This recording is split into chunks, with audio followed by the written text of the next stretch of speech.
Au Soudan du Sud, le redouté chef de l'armée Paul Malong, démis de ses fonctions par le président Salva Kiir, a assuré samedi à son retour à Juba n'avoir jamais eu l'intention de se rebeller. À Khartoum, au Soudan, les ministres du nouveau gouvernement ont prêté serment avec l'objectif ambitieux de régler la crise économique et les multiples conflits avec les rebelles.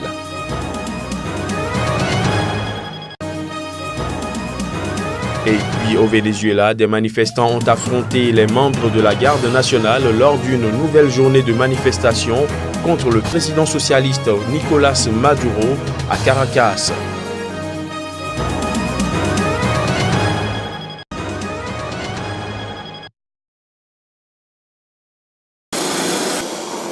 Au Soudan du Sud, Paul Malong n'a jamais eu l'intention de se rebeller. Le redouté chef de l'armée sud-soudanaise, démis de ses fonctions mardi par le président Salva Kiir, l'a assuré samedi à son retour à Juba, ce à la demande des autorités. I left this capital not with any intention. Il n'y a aucune arrière-pensée dans le fait que j'ai quitté la capitale. Ma seule intention était de laisser ma propre région pour éviter certains problèmes qui auraient surgi en ma présence. Ils m'ont demandé de rentrer. Je suis rentré. Je reviens pour savoir pourquoi ils me cherchent. Si j'avais voulu me rebeller, je me serais rebellé ici, à Juba. J'aurais eu des amis ici. Ces soldats n'appartiennent à personne. Certains vous appartiennent, d'autres m'appartiennent. Si j'avais dû me battre, je me serais battu ici. Laissez-les paniquer. Pourquoi je suis parti? Ils ont simplement paniqué. I was just moving on the way to where I was intending to go. De vives inquiétudes dans les rangs de la population avaient fait suite à l'annonce du renvoi de Paul Malong. Les citoyens craignaient de possibles affrontements entre ces troupes et celles loyales au président Kiir. Des inquiétudes renforcées par le départ de Malong de Juba par la route et dans un convoi en direction de sa région natale du Bahr el Ghazal. Vendredi, le président Kiir avait tenté de rassurer la population en assurant que la situation sécuritaire était normale pour un pays en guerre civile. Il avait présenté ce remaniement à la tête de l'armée comme une décision de routine, un développement normal.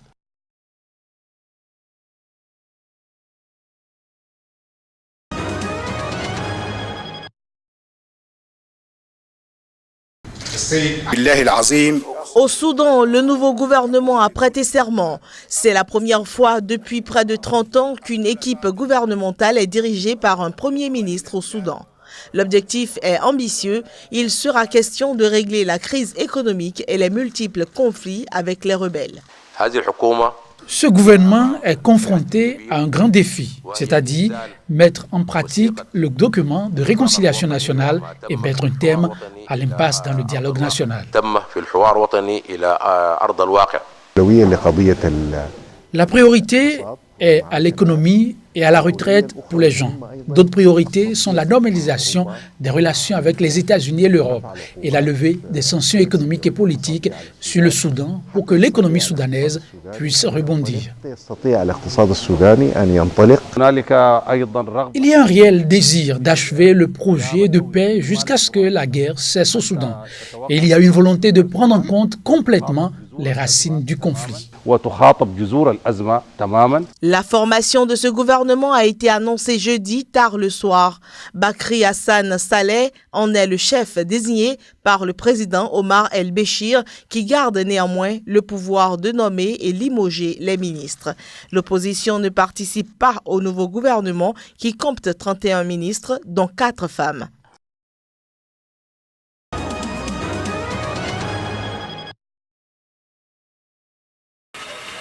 Il est 17h15 quand un avion commercial transportant le président centrafricain Faustin Archange Touadéra, de retour d'un séjour de 3 jours en Israël, se pose sur le tarmac de l'aéroport international de Douala pour une escale de 24 heures en terre camerounaise. Il est accueilli à sa sortie par Samuel Dieudonné Ivaou Dubois, le gouverneur de la région du littoral. Le dispositif sécuritaire et protocolaire lié à son statut a été mis en place. Tout l'état-major de la région du littoral a été présent à l'aéroport international de Douala, aux côtés de l'ambassadeur de la République centrafricaine au Cameroun et celle du consul de Douala. Après un bref entretien dans le salon d'honneur de l'aéroport avec le gouverneur de la région du littoral, le cap a été mis pour un hôtel de la cité économique où le chef de l'État centrafricain passera la nuit avant de reprendre son vol pour Bangui.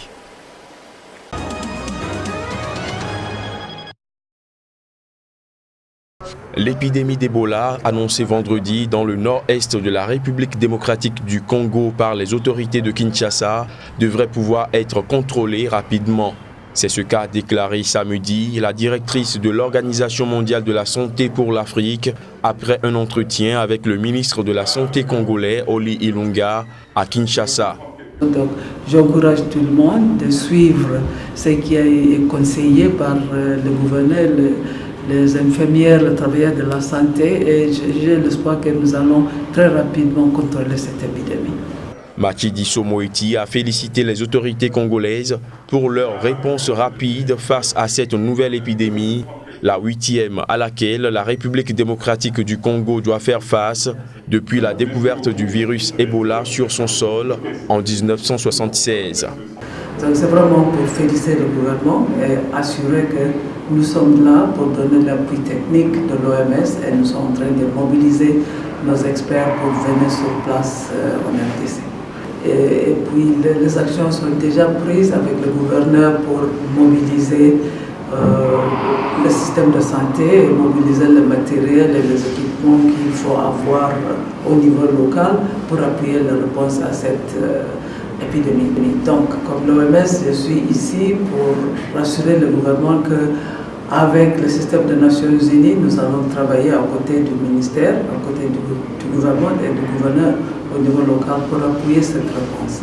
L'épidémie s'est déclarée dans une zone enclavée de la province du Bas-Ouélé. Elle a déjà fait 3 morts depuis le 22 avril dernier.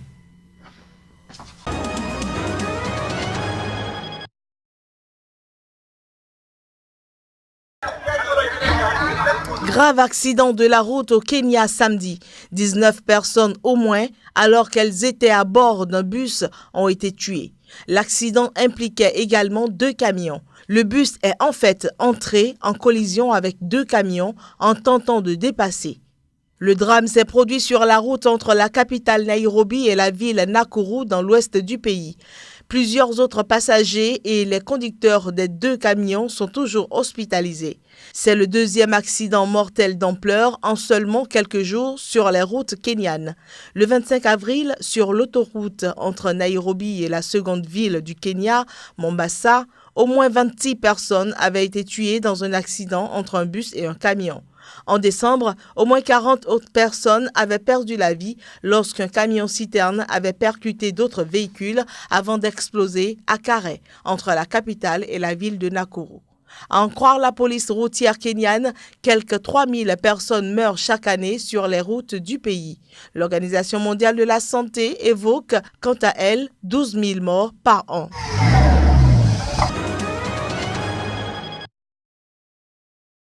Près de 500 migrants, dont 277 Marocains entassés sur une seule embarcation, ont été interceptés par les gardes-côtes libyens au large de la ville de Sabratha. Ils prenaient le large vers les côtes italiennes. Nous avons secouru des migrants. Leur embarcation en bois faisait environ 18 mètres de long. À son bord, il y avait un très grand nombre de migrants, plus que sa capacité. Ils étaient en grand danger. L'embarcation pouvait se briser à n'importe quel moment. L'opération de mercredi a eu lieu à 19 miles marais, au large de Sabratha, a précisé la garde-côte, qui a également fait état de tirs de la part de trafiquants sur les gardes-côtes qui n'ont pas fait de victimes. 493 migrants étaient sur l'embarcation qui commençait à prendre l'eau, dont 277 originaires du Maroc et des dizaines d'autres du Bangladesh. 20 femmes et un enfant étaient à bord de l'embarcation, ainsi que d'autres migrants de Tunisie, Syrie, Égypte, Soudan, Pakistan, Tchad, Mali et Nigeria. Ces rescapés ont été conduits sur la base navale de Tripoli où une assistance humanitaire leur est fournie par le Croissant Rouge libyen et par des membres de l'Organisation internationale pour les migrations OIM avant d'être acheminés vers des centres de rétention dans la capitale. Selon les organisations internationales, 800 000 à 1 million de personnes, majoritairement originaires d'Afrique subsaharienne, se trouvent actuellement en Libye dans l'espoir de gagner l'Europe à bord d'embarcations de fortune dont la plupart prennent la mer dans les environs de Sabrata. L'année dernière, 181 000 migrants, un record, étaient parvenus en Europe via les côtes italiennes, dont 90% en provenance de Libye.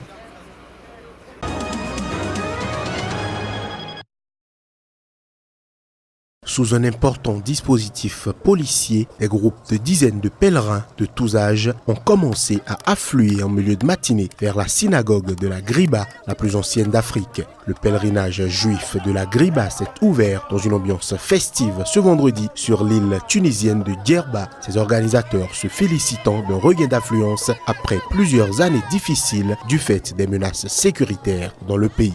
Tous ces pèlerins qui acceptent de venir malgré que certains pays font des restrictions sur la Tunisie, moi je pense qu'ils sont courageux et qu'ils montrent leur amour vers la Tunisie et la Tunisie leur rend bien. C'est un message d'espoir et de paix. Il y a des moments en Europe on essaie de douter, de dire est-ce qu'on peut vivre ensemble ou non. Voilà l'exemple. Il y a 1500 juifs qui vivent à Djerba. Il y a autant de communautés qui vivent ensemble et ça c'est le message universel, c'est le message de paix. Venus de Tunisie mais aussi d'Europe, ils ont prié, allumé des bougies et inscrit des vœux sur des œufs avant de les déposer dans une cavité au fond de la synagogue. D'autres ont célébré l'événement autour d'une bouteille de bouka, un alcool de figue local. Le pèlerinage de la Griba, organisé chaque année au 33e jour de la Pâque juive, est au cœur des traditions des Tunisiens de confession juive. Cette communauté ne compte toutefois plus que quelques 1500 âmes contre 100 000 avant l'indépendance en 1956.